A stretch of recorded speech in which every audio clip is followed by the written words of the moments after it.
Imaginez le Bundestag non pas comme un foyer de débat, mais comme une chambre d'interrogatoire étroite où chaque mot porte le poids de l'avenir d'une nation.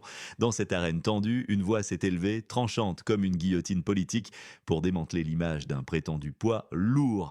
Un moment de vérité a secoué Berlin, laissant une figure politique majeure humiliée, politiquement nue devant ses pairs. Question à vous, écrivez d'où vous nous regardez, pays et ville. C'était la scène du discours percutant d'Alice Weidel de l'AfD. Elle a pris pour cible Friedrich Merz du CDU, le présentant non pas comme une alternative crédible, mais comme une pâle copie du gouvernement en place, une continuation insipide de l'agonie politique et économique qui ronge le pays. Son intervention a critiqué sans pitié l'ensemble des politiques gouvernementales, passées et présentes, démontrant avec force comment l'actuel chancelier Olaf Scholz et ses ministres, loin d'être des exceptions, s'inscrivent dans une lignée de décisions néfastes qui ont érodé les fondements de la prospérité allemande. Donc, Weidel a accusé Merz de complicité passive, voire active, avec le mainstream vert gauche, une élite politique qu'elle dépeint comme déconnectée des réalités du peuple, un acte audacieux qui a stupéfié l'Assemblée, habituée aux faux semblants et aux compromis tièdes. Elle a souligné que le CDU, sous la houlette de Merz, a non seulement failli à son rôle d'opposition, mais a souvent soutenu, ou du moins n'a pas suffisamment contesté, les politiques les plus destructrices, devenant ainsi un complice silencieux d'une dérive suicidaire. Le discours a balayé des sujets cruciaux avec une clarté impitoyable, l'échec économique retentissant caractérisé par une inflation galopante, une stagnation de la production industrielle et une perte dramatique de compétitivité sur les marchés mondiaux. La politique énergétique, jugée désastreuse, est mise à l'index pour avoir sacrifié la sécurité d'approvisionnement et l'accessibilité des prix sur l'autel d'une idéologie verte dogmatique. L'aggravation de la crise migratoire est abordée comme une conséquence directe d'une politique d'ouverture irréfléchie, pesant lourdement sur les infrastructures sociales et la cohésion nationale. Enfin, une politique étrangère qualifiée d'absurde et destructrice qui a non seulement aliéné des partenaires historiques, mais a également entraîné l'Allemagne dans des conflits et des confrontations qui ne servent pas ses intérêts nationaux. Weidel a conclu par un appel retentissant à un changement radical de cap et à de nouvelles élections, exhortant le peuple allemand à reprendre le contrôle de son destin face à une élite qu'elle accuse de trahison. Ce fut un véritable procès public où les faits et les conséquences des politiques passées et présentes ont été exposés sans phare, laissant peu de place à l'interprétation. Quelle a été la réaction silencieuse de l'élite?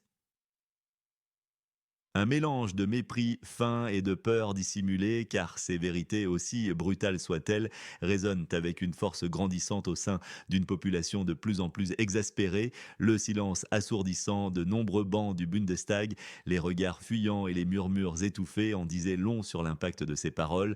Question à vous, où vous regardez maintenant? Écrivez la ville et le pays. Cette confrontation au Bundestag n'est pas un simple échange politique, elle est le symptôme poignant d'une Allemagne qui saigne, d'une nation autrefois célébrée pour sa rigueur et sa prospérité, désormais plongée dans une crise multidimensionnelle sans précédent. Les conséquences directes de cette gestion désastreuse touchent chaque citoyen, chaque entreprise, chaque famille, minant jour après jour les fondements mêmes de la société allemande. L'économie, autrefois moteur incontesté de l'Europe, est aujourd'hui qualifiée de victime d'un meurtre économique par le ministre de l'économie lui-même, Robert Habeck, un écrivain pour enfants avec une mégalomanie, selon Weidel, transformé en bourreau de l'industrie allemande par ses politiques insensées. Oh, les prix de l'électricité atteignent des sommets mondiaux, propulsant l'Allemagne au rang de l'un des pays les plus chers en énergie, un fardeau intenable pour les ménages et surtout pour les entreprises. Cette flambée énergétique force des centaines d'usines à fermer leurs portes, de l'acierie aux entreprises chimiques, en passant par les PME du Mittelstand, véritable épine dorsale de l'économie. Des dizaines de milliers de travailleurs qualifiés, souvent employés depuis des décennies, se retrouvent brutalement au chômage, voyant leur avenir s'évaporer. L'industrie phare, avec des géants emblématiques comme BASF, Bayer ou Bosch, mais aussi d'innombrables entreprises moyennes spécialisées, est contrainte de fuir le pays, délocalisant sa production vers des régions où l'énergie est encore abordable et l'environnement réglementaire moins hostile. C'est une hémorragie de capitaux, de savoir-faire et d'emplois, un processus de désindustrialisation accélérée qui menace de réduire l'Allemagne à une coquille vide. Est-ce l'Allemagne que nous voulons léguer à nos enfants? Une nation dont l'héritage industriel est en ruine, dont l'ingénierie légendaire est contrainte à l'exil. La crise migratoire, loin de s'atténuer, s'aggrave de jour en jour, exacerbant les tensions sociales et sécuritaires. Les rues de certaines villes allemandes, autrefois symboles de propreté et d'ordre, deviennent des zones de non-droit pour les forces de l'ordre, des lieux où l'insécurité se généralise et où les incivilités se multiplient.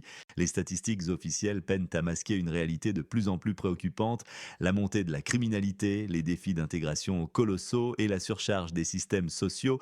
Les communes sont débordées, les écoles peinent à accueillir et à éduquer des enfants au parcours et aux langues diverses, les systèmes de santé sont sous pression et les logements sociaux manquent cruellement. Le coût social de cette politique est immense, non seulement en termes financiers, mais aussi en termes de cohésion nationale et de confiance mutuelle entre les citoyens. Nos concitoyens sont réduits à de froids chiffres Excel, leurs souffrances quotidiennes et leurs angoisses face à l'avenir transformées en musique de fond pour les selfies souriants des élites lors de sommets internationaux et de conférences mondaines où l'on discute de résilience et de diversité loin des réalités du terrain.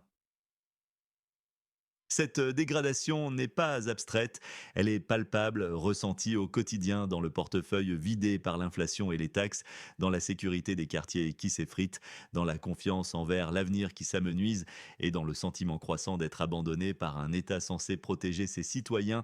L'Allemagne, autrefois modèle de stabilité, est aujourd'hui une poudrière sociale et le gouvernement semble étrangement aveugle ou indifférent à cette réalité explosive.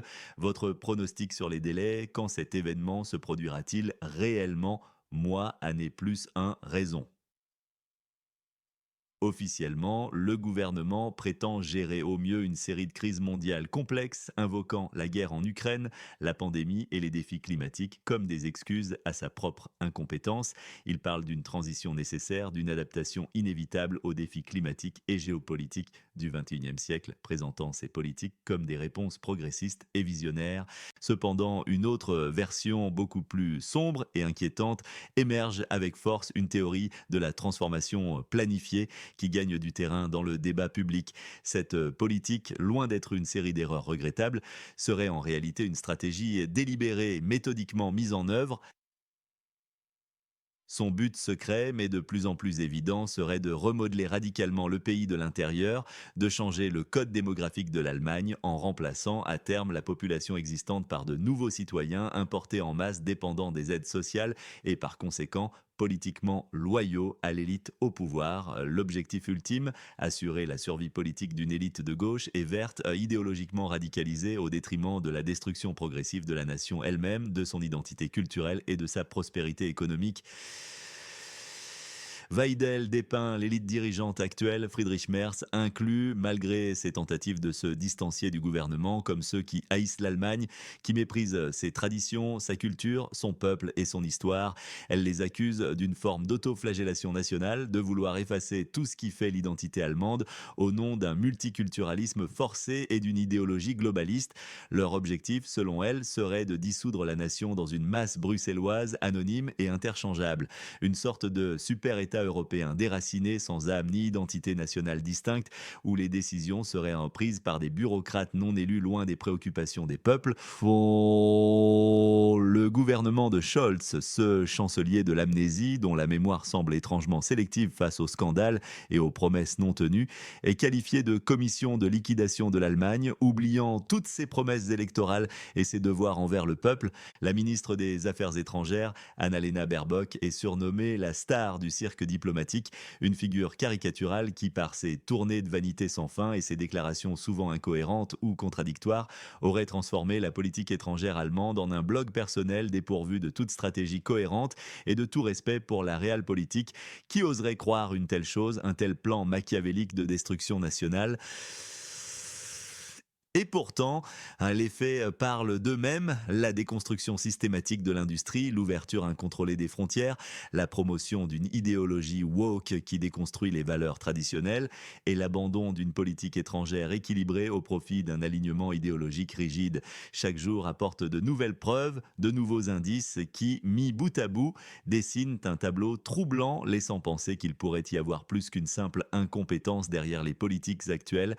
À qui faites-vous confiance sur ce sujet en Allemagne? Un intervenant média. Faux. Ce n'est pas la première fois que l'Allemagne se trouve à un carrefour aussi périlleux. L'histoire récente est jonchée de décisions lourdes de conséquences, souvent prises sous la pression de l'émotion ou de l'idéologie, sans réelle considération pour les ramifications à long terme. En 2015, la politique migratoire de l'ancienne chancelière Angela Merkel, résumée par le fameux Wir schaffen das, nous y arriverons, a été vivement critiquée pour avoir ouvert les frontières sans cadre légal suffisant ni préparation adéquate. Selon de nombreux juristes et politiciens de l'opposition, cette décision aurait non seulement violé les fondements de la loi allemande et européenne, notamment les accords de Dublin, mais aurait également jeté les bases structurelles de la crise migratoire actuelle, dont les effets se font sentir avec une intensité croissante sur les infrastructures, la sécurité et la cohésion sociale. L'abandon précipité du nucléaire par le CDU sous son aire fut une décision folle et irréversible qui a mis fin à l'indépendance énergétique du pays.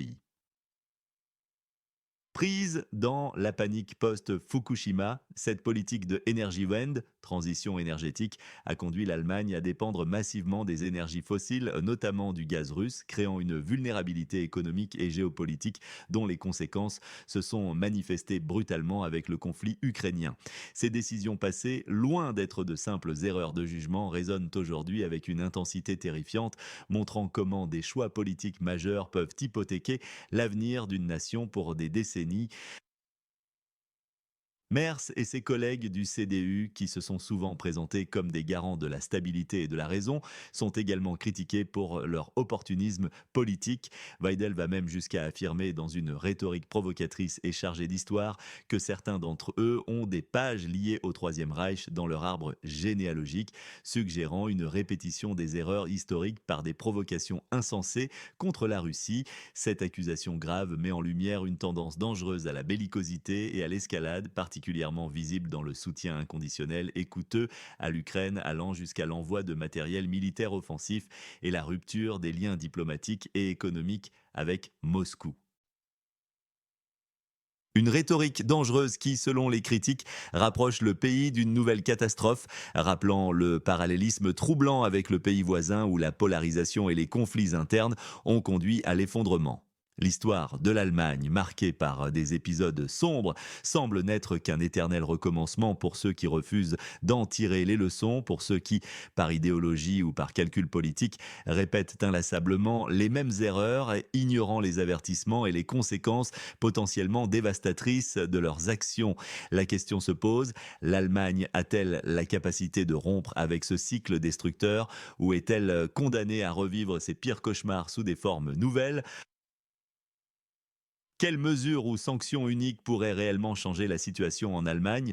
Soyez précis, les prochaines étapes sont cruciales et pourraient définir l'avenir de l'Allemagne pour les décennies à venir, déterminant si la nation parviendra à se redresser ou si elle s'enfoncera davantage dans le déclin. Le gouvernement actuel, qu'Alice Weidel qualifie d'assemblage d'arrogance et d'incompétence totale, semble déterminé à maintenir son cap idéologique malgré la résistance croissante du peuple, les signaux d'alarme de l'économie et les critiques de plus en plus virulentes au niveau international. La politique énergétique de Robert Habeck, avec son Energiewende dogmatique, continue de pousser le pays vers un effondrement énergétique, non seulement en augmentant drastiquement les prix de l'électricité et du gaz, mais aussi en fragilisant la stabilité du réseau par une dépendance excessive aux énergies intermittentes et l'incapacité à stocker l'énergie. Cette dépendance accrue aux sources d'énergie importées, souvent issues de régimes non démocratiques, compromet non seulement la sécurité nationale, mais aussi la souveraineté économique de l'Allemagne. La politique étrangère d'Annalena Baerbock, caractérisée par ses tournées de vanité sans fin et ses déclarations moralisatrices, continue d'aliéner les alliés traditionnels et de dégrader la réputation de l'Allemagne sur la scène internationale. Ces choix controversés, comme le financement de structures troubles prétendument liées aux talibans et au Hamas, bien que les preuves directes de financement des groupes terroristes soient contestées, le texte fait référence à des accusations de financement d'ONG indirectement liées ou opérant dans des zones où ces groupes sont présents avec des risques de détournement, sans parler des milliards déversés dans la zone de conflit ukrainienne sans résultat tangible pour la paix, sont perçus comme une forme de diplomatie amateuriste guidée par une idéologie plutôt que par les intérêts nationaux. L'introduction du Bürgergeld, revenu citoyen, est également sous le feu des critiques, perçue comme un aimant pour les paresseux du monde entier, une invitation globale à l'immigration sans aucune obligation de travail ni d'intégration réelle, pesant lourdement sur les finances publiques et créant des tensions sur le marché du travail. Ce système, bien que présenté comme une avancée sociale, est accusé de miner l'éthique du travail et de décourager l'autonomie. Dans ce contexte tendu, les prochaines élections locales et à terme les élections fédérales seront les marqueurs clés, les véritables baromètres de la colère et de la frustration populaire. C'est là que le peuple allemand, longtemps méprisé et traité de rat ou de mouches à merde par certains membres de l'élite politique et médiatique, aura l'occasion de présenter la facture à ceux qui l'ont trahi. Ce moment, selon Weidel, n'est pas loin et la pression monte de toutes parts. Un vote de confiance imminent au Bundestag pourrait-il précipiter les choses, provoquant une crise politique majeure et des élections anticipées qui redistribueraient les cartes du pouvoir. Le sort de l'Allemagne est entre les mains de ses citoyens qui doivent décider s'ils acceptent de continuer sur cette voie ou s'ils exigent un changement radical pour sauver leur nation d'une désintégration programmée. La question n'est plus de savoir si le système va craquer, mais quand et comment le peuple réagira face à cette élite déconnectée. Aidez-nous avec les horaires des émissions, indiquez le pays, la ville et l'heure actuelle. Chez vous, nous sommes face à une Allemagne qui vacille au bord du précipice, conduite à contresens par une élite déconnectée des réalités, arrogante dans son idéologie et dangereusement incompétente. Les politiques actuelles ne sont pas de simples erreurs de parcours, mais une trahison politique délibérée, un suicide politique que seul un sursaut national pourrait arrêter avant qu'il ne soit trop tard. Le peuple allemand est-il prêt à se lever, à exiger un retour à l'ordre, à la sécurité et à la souveraineté, à rejeter le globalisme au profit de l'intérêt national, ou l'Allemagne continuera-t-elle sa lente désintégration, devenant une annexe agraire soumise aux intérêts étrangers, une nation sans identité, sans prospérité et sans avenir pour ses enfants? L'avenir de l'Allemagne se joue maintenant et chaque citoyen a un rôle à jouer dans ce moment décisif. Partagez cette vidéo massivement, diffusez cette information pour éclairer ceux qui dorment encore, qui sont endoctrinés par les médias dominants ou qui ont perdu espoir. Où se situe la ligne rouge entre l'élite dirigeante et le peuple allemand? Un mot ou une phrase suffit. Abonnez-vous à notre chaîne pour ne manquer aucune de nos analyses percutantes. Activez la cloche de notification pour rester informé en temps réel. Partagez massivement cette vidéo car l'information est notre seule arme face à la manipulation orchestrée par ceux qui veulent la destruction de notre nation. Votre engagement est notre force et ensemble nous pouvons réveiller l'Allemagne. Le temps est venu d'agir, de se faire entendre, de reprendre notre destin en main. L'Allemagne, ses valeurs, sa culture, son peuple méritent un meilleur avenir que celui que cette élite lui prépare. Levons